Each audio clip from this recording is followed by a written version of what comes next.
مختلف لوگ مختلف چیزوں کے طالب ہیں.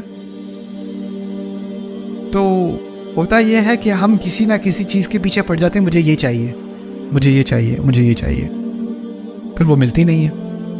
اور جب وہ ملتی نہیں ہے تو ہماری کمزوری سامنے آتی ہے, کیونکہ وہ نہ ملنے کی وجہ سے ہم کمزور ہو جاتے ہیں. تو اللہ تعالیٰ نے اس حقیقت کی طرف جب مجھے پہلے یہ بات سمجھ میں آئی جب میں ایب نارمل سائیکالوجی پڑھ رہا تھا. یہ آیت ہم نے ایک کیس پڑھا ایک لڑکے کا 1987 میں, وہ نیو یارک یونیورسٹی میں گیا, اس نے پی ایچ ڈی کی سائیکالوجی میں. اور اس وقت آپ کی کمپیوٹر فائلز تو تھی نہیں, اکثریت لوگ پرنٹ کر کے اپنا تھیسس دیتے تھے. تو پرنٹ کر کے اس نے جو ہے نا اپنا 400 پیج تھیسس, اس کی کاپی بھی اس نے ایکسٹرا نہیں بنائی, اس نے وہ تھیسس ڈپارٹمنٹ کو سبمٹ کیا. ڈپارٹمنٹ نے وہ پیپر گما دیا, اس کے 4 سال کا کام غائب. اس کا ہو گیا پوری طرح سے نروس بریک ڈاؤن بندے کا.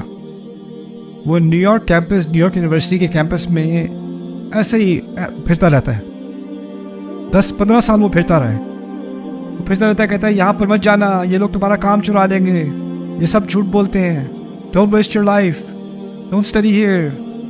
اور ہر کچھ مہینے بعد اس کو جا کے وہ مینٹل ہاسپٹل میں ایڈمٹ کرتے ہیں, کچھ ہفتے وہ رکھتے ہیں, پھر وہ ریلیز کرتے ہیں. 1-2 مہینے بعد دوبارہ کیمپس پہ آ کے دوبارہ وہ چکر لگانے شروع کر دیتا ہے.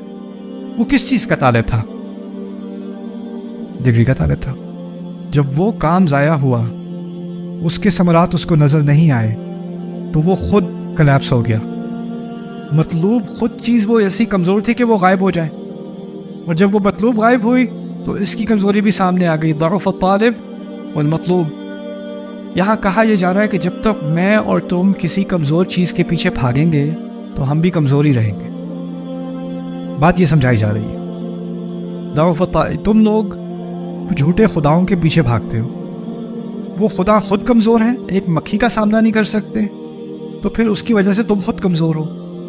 اور اس سے بات ایک مزید بتائی کہ بتوں کی صرف بات نہیں ہے, جس چیز کو بھی تم اپنے سامنے رکھو گے اور کہو گے مجھے یہ چاہیے, اور اس کو تم نے اتنا زیادہ فوکس کر دیا اپنا کہ اور تمہیں کچھ نظر ہی نہیں آ رہا, تو پھر جب وہ چیز تمہارے سامنے نہیں ہوگی تو تمہارے اندر کیا رہ جائے گا؟ آج کل کیا ہو رہا ہے, بہت سارے لوگوں میں اتنی زیادہ شدید ڈپریشن آ رہی ہے. If I don't marry her, I will die. Yeah, if he leaves me, I will be dead. اس قسم کی ذہنیت کیا ہے؟ ضعف الطالب والمطلوب. انسان کسی بھی چیز کا طالب آپ بن جائیں, آپ نے کمزوری ڈپریشن میں ہی رہنا ہے. ماں ہوتی ہے ڈپریشن میں آ جاتی ہے, میرا بچہ, میرا بیٹا اب بڑا ہوتا چلا جا رہا ہے, وہ زیادہ آزاد ہوتا چلا جا رہا ہے, اب اس نے ایک لڑکی بھی چن لی ہے شادی کے لیے, اب تو وہ اس کا ہو جائے گا, میرا نہیں رہے گا.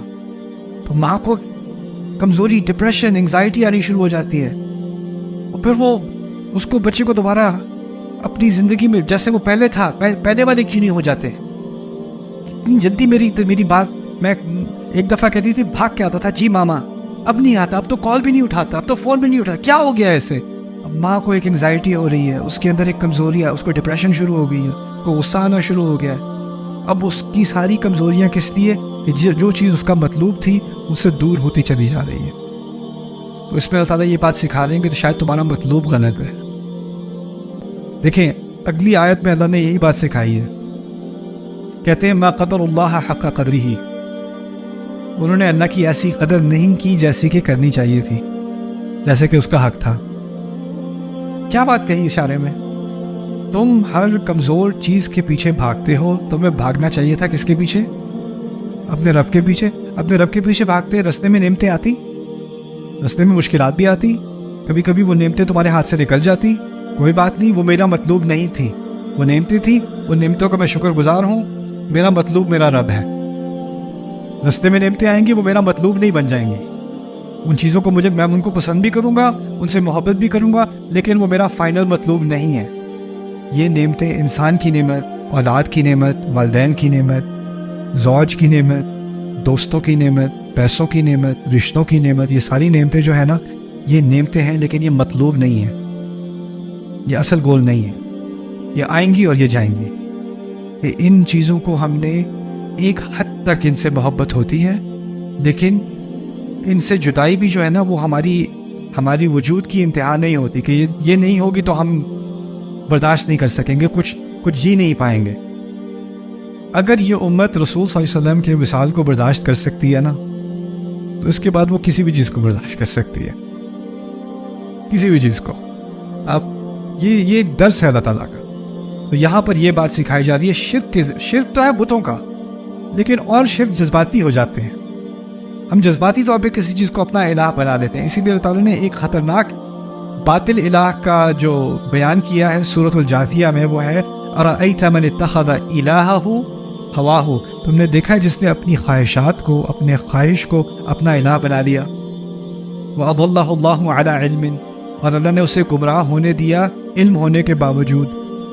تو اسی لیے ان آیات کو میں مثال تو آپ کو سمجھا رہا ہوں، لیکن ان کو دل تک لے جانا، اندر تک لے جانا، کہ ضعف الطالب والمطلوب، انسان اتنا کمزور نہ بن جائے کہ وہ کلیپس ہو جائے۔ اور پھر اگلی آیت میں کہا انہوں نے اللہ کی قدر نہیں کی جیسے انہیں کرنی چاہیے تھی۔ ان اللہ قوی عزیز، اللہ قوی ہے۔ دیکھا اس آیت میں ہمیں کمزور بتایا، اگلی آیت میں اللہ کو قوی بتایا۔ اور کیونکہ اللہ مطلوب ہے، تو جب مطلوب قوی ہوگا تو آپ کیا ہو جاؤ گے؟ آپ خود قوی ہو جاؤ گے۔ اگر آپ کا مطلوب ضعیف ہے تو آپ خود ضعیف ہو، اگر آپ کا مطلوب قوی ہے جو کہ اللہ ہے، آپ قوی ہو جاؤ گے۔ اللہ تعالیٰ ہم سب کو، ہمارے دلوں میں اللہ کو خود کو مطلوب بنائے اپنا۔